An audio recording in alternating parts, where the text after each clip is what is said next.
Denny's third in the points with 5 wins this year. So Denny had a lot of track time out there at this newly repaved track. So talk about how things have gone for you guys out there as you prepare for the weekend. It's been eventful, but the track is starting to come around. The groove is starting to widen just a little bit, and so we're excited to think that hopefully it's not going to be one groove. Hopefully there'll be some moving around, and with that, you'll see a more competitive race. Hopefully, as far as our particular program, we're obviously not racing the car that we would like to have raced, but this car was going to be our Texas car anyway, so it's really not a bad car, and we're slowly gaining on it, and we feel like we're good in race trim, just struggling a little bit with qualifying speed, trying to get what we need out of it. All right, we have questions for Denny. We, of course, have the wireless mics for you. Give us your name and affiliation before you start. We'll start off with Claire. Claire B. Lang, Sirius XM NASCAR Radio. How are you feeling today, Denny? After the hit yesterday, there was so much talk about it, and kind of put in perspective what you're thinking about that today. Feel 100% today. I thought I was good yesterday, and then obviously I got better with every hour. But today, after waking up, it's I'm 100% and good to go. So really, it's just business as usual for the weekend. The race weekend really starts today, so we really haven't lost too much, and I feel like we're up to speed with where we need to be. Let's go get Bob. Bob Parker, Sporting News. How did this car compare to the car that you wished you had been driving, and how much will temperature and wind conditions changing over the weekend impact, as far as preparation and what you can tell from now compared to Sunday? Obviously, with the temperatures being cool, the track has got a lot of grip. The speeds are extremely fast right now. But this car in particular, I think we've run a second faster in this one than what we did in the old one. But everyone's now a second faster with the rubber being laid down. So hopefully there's no rain. That would be the biggest kink that could be thrown into a double wide racetrack come Sunday is if rain gets washed out. It'll be tougher to lay down all the rubber that we spent days putting down. So we hope there's no rain. The breeze definitely is a factor in how you drive, depending on where the headwind is. You always drive into the corner with headwind a little bit more than you would the other corners. So it's it's a normal weekend. Honestly, nothing really feels different about it. It will be extreme track position, sensitive racetrack, and it'll be somewhat of an X factor because of that, because you just hope you have the right strategy at the end of the day to keep your car up front. If you don't, passing will be very, very tough. Let's go back to David and then to Jenna, please, and then Dustin. David Carvell, NASCAR.com. Denny, how many laps were you able to get in yesterday after you came back with the backup car? How much time were you able to get on the racetrack after the crash? I think we got about an hour, maybe a little bit more, in about 30-some laps. So we didn't get all the test time that we wanted, but luckily for us, there was so much oil and wrecks that were going on the track that kind of evened the playing field for everyone. So there was a lot of downtime, obviously, for that, and I don't think everyone really got all the biggest thing that hurt us is that the car that we are now running didn't have any data on it, so we had to run the whole test day with no data, and so that part of it was tough. Jennifer, AP, Denny, all the drivers who have talked so far have mentioned the same things, that it sounds like passing is going to be pretty difficult, qualifying is going to be really important. When you know that, how do you go into Sunday's race? Do you dread it? Do you know that since it's going to be so strategic and that things are not going to be about who's got the fastest car and pure speed and who's the best that day, how do you attack it, and do you look forward to it? No, I don't say that you look forward to it, because it's definitely tougher to control your own destiny. Holy shit. Okay.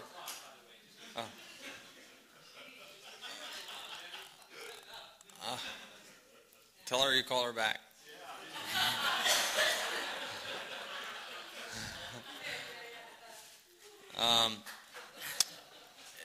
It's you don't look forward to it because you, as a driver, you're just kind of like, hope my guy on top of the box is smarter than the rest of the guys. So it's the driver responsibility when you have races like this is taken down percentage-wise quite a bit. Honestly, you have to do your job on the racetrack, but just don't mess up more than going out there and attacking and being able to make up positions, because you're going to make up more positions with your strategy than you will ever having a fast race car and a good driver. So you've got this race now, which may come down to strategy. You've got these fuel mileage races. Is that the kind of chase that you want to see? Not me personally, because I feel like we've got as much speed and I've learned so much over these last few years that I feel like I'm on top of my game, and it didn't look like it yesterday, but we just, I wish we could control our own destiny. You can at tracks where the shorter tracks is where fuel mileage is not as big of an issue. It's the faster cars get to the front, and you see who's good. Here it's just kind of a mixed bag of what you get. So it's not the way I want to see it, but it's become part of our sport now with hard tires, fast racetracks, and all this downforce that we have. It's just, that's the product that you've got right now, and there's not much we can do to change it. Again, let's get Dustin, then come up to Holly, and then go back to Bob Pockris for a follow-up, please. Dustin Long, USA Today. In light of it being more of a strategy race, and I understand during the race it's a little bit more in the crew chief's hands, but what are things that you'll talk to Darian before the race in regards to strategy, and understanding this is such a strategy race, what are things you're going to be looking or thinking about in the car, or what your spotter to tell you about in the car as things are going on in front or behind you? Well, I think that what will happen is, once you get to halfway, you'll start planning where you want to be for the last stint, as far as your cycle on tires, how far you want to run on a set of tires. You'll start setting up for that last run well beyond the actual last run itself. So we did the same thing at Charlotte. When tire drop-off is not as much, you start planning for, literally we had to run 120 laps of fuel save mode because there just aren't any cautions anymore. And so I think that by having that, you've just got to almost run these races like road course nowadays. And that being said, I know you brought up Charlotte and had mentioned after the race, maybe if you could have gone one lap, been given the go one lap sooner. I could have gone 12 laps sooner. 12 laps. Is that what you ended up with, 12 laps of fuel left? Okay, so you had that situation. How does that change so that it's not repeated this week that potentially cost you positions and points? I don't know. We don't have data to go by with fuel mileage, so it's all still a guessing game, and that's what I think NASCAR likes to see, is that, hey, there is a question mark whether you can or can't make it. It's no fun if you know. From their standpoint, like, okay, this guy can make it, this guy can't, and that's who's going to basically win the race. I think it's the drama of not knowing is what the race fan likes. But this is just a different kind of racing. With all these racetracks getting repaved, this is just what you're going to have for years and years until something really changes, either with the cars or the tires. Holly Kane, NASCAR.com, over to your left. Kind of on a bigger perspective, a couple of guys have said that in terms of the championship, and you guys up top going for it, that this feels every bit as much a wild card race as Talladega would because of all the unknowns going in. What are your thoughts on it in terms of how it plays into the championship as one of the guys really challenging for it? Well, I think it is a wild card, but it won't be where there's going to be some chase guys in the 30s because they wrecked, and maybe possibly some that win the race. There won't be that big of a discrepancy, but I think there will be a discrepancy of who finishes between first and 20th. I think on strategy, you easily could go one way or the other. So it's a wild card in that sense. You just hope that you're smarter or have things fall your way, and cautions when you need them, they fall, things like that. So it is. It's going to be a wild card. When you look at the remaining races, Texas, fast cars, good drivers will be at the front. Martinsville, same thing. Phoenix, a little bit more of a wild card because it is a new surface and they have hard tires that don't wear out. All those things is a little bit of a wild card. And then Homestead, you'll see fast car, fast driver in the front as well. So I think that this is one that we personally have to get past to make sure we still have a shot at it, and we need to finish ahead of these guys this weekend. You just hope that we have the speed and the strategy to do it. So that this weekend, I need to give all the information I can on the racetrack to make sure Darian makes the right calls on the pit box, because he's going to be the biggest factor of where we finish this weekend. Okay, we're going to head back to Bob for a follow-up. We'll go back to Stephen over Mike Massaro. I'm Bob Parker, Sporting News. Earlier this week, Clint Boyer said he was pretty surprised that he's actually in the hunt for the title, considering, that he's with a new team this year and they'd never worked together. I mean, when you look at the standings, are you like, what in the world is Clint Boyer doing here? Not really, only because Clint will just top 5 and top 10 you to death. He'll be a guy that he's going to finish in that group every single week, and that's what he's really good at. He's extremely good at points racing. I think that every chase that he's been in it, he's really been right there in the mix, kind of hanging around that second to fifth place, simply because he does points race so well. So his team doesn't make a whole lot of mistakes. He doesn't. And so it doesn't surprise me that he is right there. And honestly, he just puts himself in the position each week to, if someone makes a mistake, he capitalizes 9 times out of 10 because he is so consistent. So you look at our finishes, and we're, like the stock market, and he's just flatline and right there with us.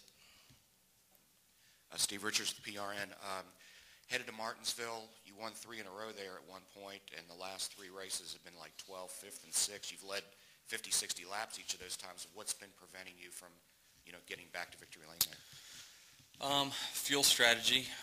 One time, it was when we finished 12th. We were leading the race and pretty much dominating, and got caught on pit road with a caution and went a couple laps down. And then after that, this year, the spring race is the one race we just did not run well. We had some setup issues that we found in the car afterwards, after the race was over, some mistakes that we made with our setup, and basically putting the wrong pieces in the wrong places. And so that is hopefully why we ran so bad in the spring, where we finished decent but not great. And so hopefully that's rectified, and honestly, we look forward to going back, especially as good as our short track program's been here in the last few, between New Hampshire and Richmond, which they don't necessarily correlate, but still it drives like short track. Denny, Mike Massaro, ESPN. You and I talked about this a little bit yesterday at the Care Center, about what Jeff Gordon said last week about if he were in the championship hunt, he might not be very honest about how he's feeling. Obviously, we saw where you stand on that, because you admitted you were feeling a little under the weather yesterday. But do you feel like there are drivers out there who might be a little bit less than honest if the championship weighed in the balance, and may not be as forthcoming with information to the medical people? For sure. There's no doubt about it that you would do whatever it took to stay in your car if you were in a championship battle. But one thing you can't hide is the signs that you are not right. You can say you're good and everything, but if you don't pass the tests that they put out there for you, then you're not going to get the opportunity to be in your car. So I think that there's enough things in place that they make sure there's safe drivers out there, and honestly, the competitor in you can fire on all cylinders, but when you're not right, you're not right. And so the medical staff does a thorough enough job to make sure that that's the case. All right, we'll come to Stan, right up here in front. Steve Post, then finish with Claire. Stan Creekmore with RPMtonight.com. The drivers that have been here in here this morning, when you ask them about the track, everything is, they talk about Michigan, and they're talking, in my opinion, more about the surface of the track itself. As far as the groove is concerned, how does Kansas right now compare to any of the other mile and a halves on the circuit? It really doesn't. It feels totally different than any other track that we race at all year long. Before you could compare it to a couple other tracks, but this is really a beast in its own that we're running, the speeds that we're running, on the banking that we're running. So it's honestly, I look at our setup and I say that it's unlike anything that we run at any other racetrack. So I think this is it's a one-off type race that it just happens to be in the chase, and so you better perform at it. Denny, Scott Traylor, Sports Radio 810 WHB and Racing Boys. You got dinged here the other day.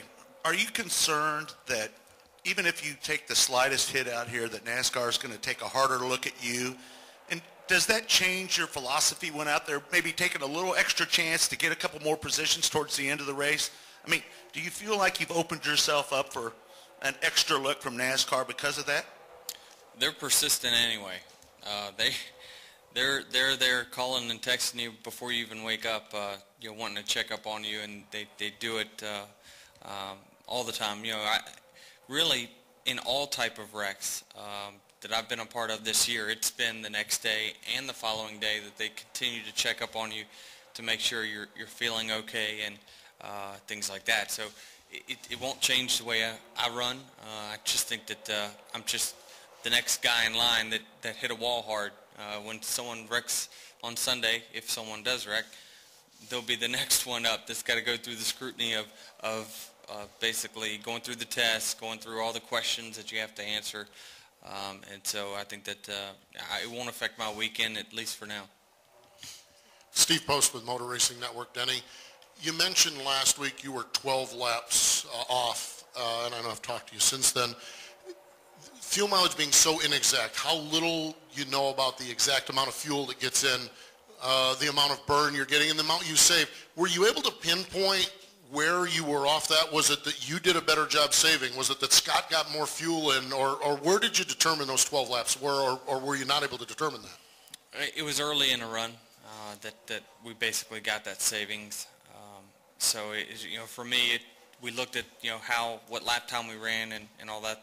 The science of how you do it is somewhat confidential, but it's like we just saved for a longer amount of time than what we needed to. And like I say, that's not knowing is what, is the risk of risk reward, is that you've got a guy right in front of you. Do you go and try to pass him, or do you make sure you don't run out and finish behind your competitors that you're racing for the championship? So, in that sense, I think that Boyer, they said that he was going as hard as he could go with 20 laps to go. If that was the case, then obviously we left a win on the table, and basically just 4 points. But still, it was a good day overall. But man, it's the non-science or science of it is what is really taken forefront with these race teams right now on this whole fuel mileage thing. A lot of it is just because of the limited amount of cautions. You just can't count on those cautions coming anymore at the end of the race. Go ahead, Claire, bring it home. Claire Belang, Sirius XM NASCAR Radio. I had John Darby on the air last night, and he said the real story of the weekend will be what driver has the cojones, or who is going to be brave enough to go high up on the upper groove and when. And I wonder if you can sort of digest that with the chase, with, you have a car, if you have a crash, you're in a backup car, who will win? The thought on that, pushing it. I'll say McMurray will be the first one up there. I don't know if it's going to be successful or not, but he'll find his way up there pretty soon. I don't know. It is, but I think you're just going to have to wait and see how the nationwide race plays out. Obviously, when there is double file restarts, you're forced to run that extra groove higher, and possibly that will make our groove wider. The ARCA race, a lot of those guys struggle with holding the bottom anyway, so I think that will widen the groove. And so I think that it's going to eventually be good for our race. And so I don't know what reward you'll get out of running higher, honestly. As much as we're in the gas, it's just people run higher to keep momentum up. Well, you've got so much momentum right now because we're running so fast right on the white line. What more momentum can you really gain because you're already out of the gas only for a half a second at the most. So I don't know what reward you would really gain by running up there. All right, Denny. No, they're out there right now. Denny, thanks a lot for your time. All right, Good luck this thank weekend. you. Appreciate it, guys.